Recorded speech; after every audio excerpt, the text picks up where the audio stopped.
আসছো? আমার তো বিশ্বাসই হচ্ছে না। অবিশ্বাস করার মতো কিছু নেই, আমি সত্যি সত্যি এসেছি, আর এটাই হয়তো শেষ। তুমি যে আমার সাথে দেখা করতে আসছো, আমার যে কি যে ভালো লাগছে আমি তোমার বুঝাতে পারবো না। সকাল থেকে মন বলতেছিল যে তুমি আসবে। আচ্ছা, তুমি কতক্ষণ থাকবে আর? 15 মিনিট। কি বলো, মাত্র 15 মিনিট? এত কম সময় কেন? এর থেকে বেশি সময় অনুমতি দেয় না? হ্যাঁ, আগামী শুক্রবার আমার বিয়ে, এটাই হয়তো আপনার সাথে আমার শেষ দেখা, আর কোনোদিন আমাদের দেখা হবে না।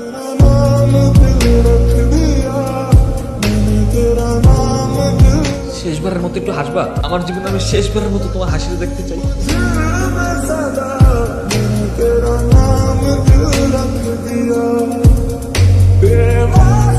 তোমার একটা কথা জিজ্ঞেস করি। বলেন। তোমাকে এই ভালোবাসার সম্পর্কটা আমার জানার আগ্রহ। যে গল্প অসমাপ্ত হওয়ার আগেই সমাপ্ত হয়ে গেছে, সেই গল্প শুনে আপনি কি করবেন? হয়তো বা কোনো কিছুই করতে পারবো না, তারপরও জানার আগ্রহটা বাড়ছে। শুনবেন তাহলে।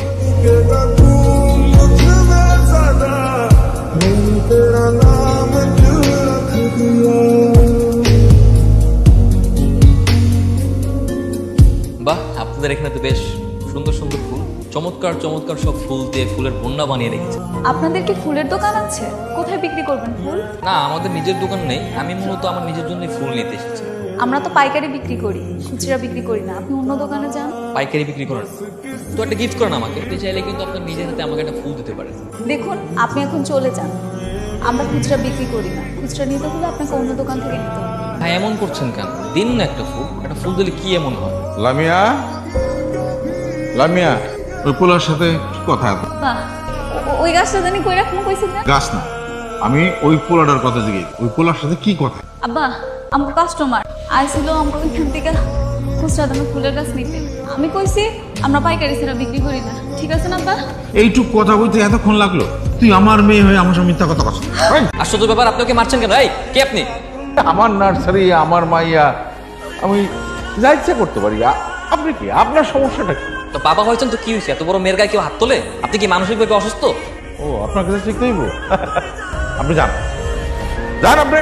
কি হয়েছে? কি তোমার মাইয়া একটা পোলার লগে গুজু গুজু ফুজুফুজু করতেছে।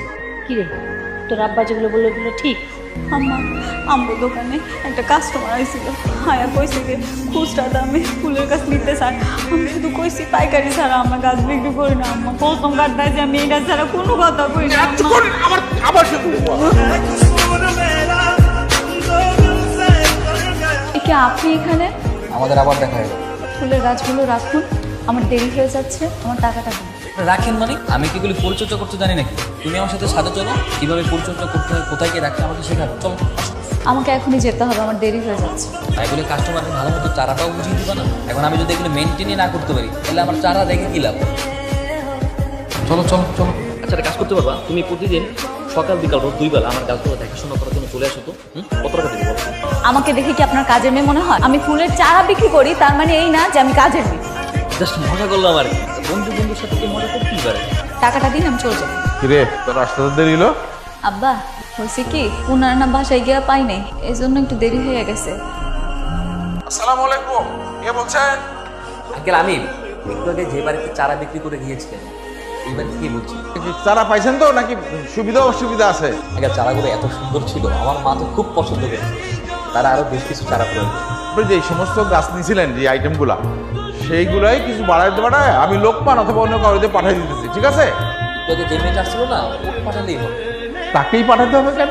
না না, মনে হচ্ছিল যে উনি চারা গাছ সম্পর্কে বেশ ভালো জানেন তো, তাই ওনাকেই প্রেফার করছেন। ঠিক আছে, তাকেই পাঠাবো। আপনি কিন্তু বাসায় দেখেন, হ্যাঁ? একবার কিন্তু সে আপনাকে বাসায় যেয়ে পায় না, বুঝতে পারছেন?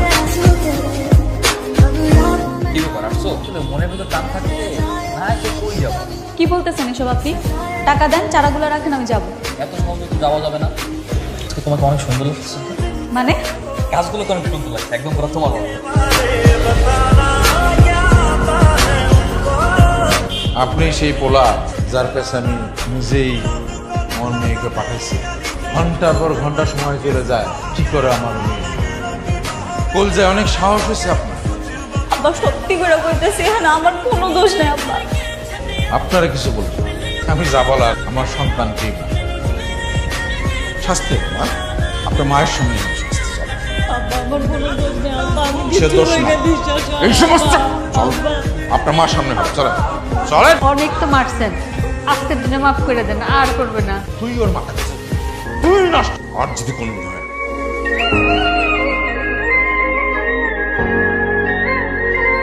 আসসালামু আলাইকুম স্যার আপনার স্যার আমার বাসায় শুনো, আপনি নাকি আপনার মেয়ে এবং স্ত্রীর উপর নির্যাতন করছেন। দেশে নারীদের পক্ষে যে কত বড় আইন আছে আপনি জানেন? আমি স্যার আমার স্ত্রীকে প্রাণপ্রিয় স্ত্রীকে স্যার মারবো, প্রাণপ্রিয় কন্যাকে মারবো, এটা আপনার বিশ্বাস হয় স্যার? এই বলো না কেন, আমি কি মারি তোমাদের? উনি আমারে কোনোদিনও মারে না। মাগো বলো।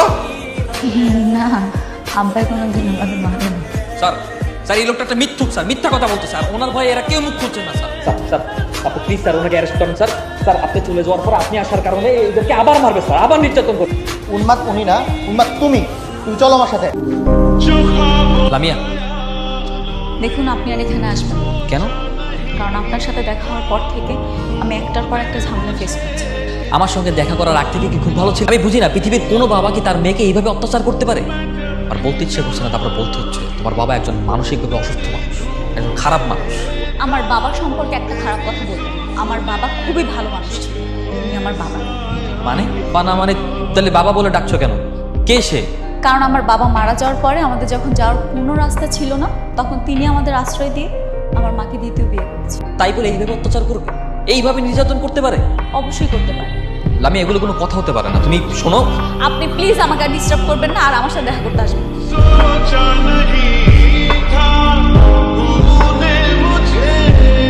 যে প্রথম কারো হাত ধরলাম, তারপর কি হইল?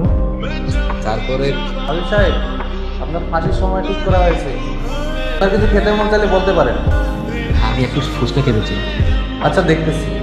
ফুচকা কেন খেতে চাই না? এটা কি স্পেশাল? স্যার সুখের দিনগুলোর কথা মনে করে তারপর